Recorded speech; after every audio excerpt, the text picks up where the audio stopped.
for you are day. Nanigi budom maje. I know no love. Dave, baby bwana njoo nyumbani haraka bwana, baby kuna kitu kimenikuta. Shida gani tena mpenzi? Baby njoo chapo, mwanzo kichelewa na kitata kufa. Mambo ya kwanza kuchuana tena kazini ya jamani. Mimi mwenzako sijala, wewe mwenzangu akishua bana. Kuna kitu kimenikuta baby wangu, yani hadi naumia. Basi wait nakuja sasa hivi.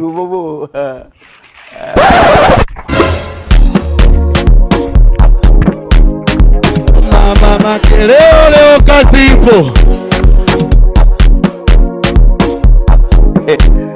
Baby, umenitia kitu gani? Baby, mwanzo leo kwanza niangia TikTok, yani ni Zuchu, mwana kakwa yani Zuchu na Diamond tu. Yani mpaka nimechoka yani. Yaani kwa hiyo umenitia kwa sababu ya Zuchu na Diamond. Dei, kwani vibaya? Yaani umenitoa kazini, mimi najua labda kitu gani kibaya kimekukuta, kumbe ulikuwa unamwazia Diamond na Zuchu. Sasa si maisha yao yale jamani. Kwa sababu unanifokea? Sio kwamba nakufokea bahati yani. Mimi baby natamani siku tu kama mimi na Zuchu na Diamond hivi. Mimi naondoka bwana. Baby bwana, mimi nataka siku tu kama Zuchu na Diamond. Naondoka.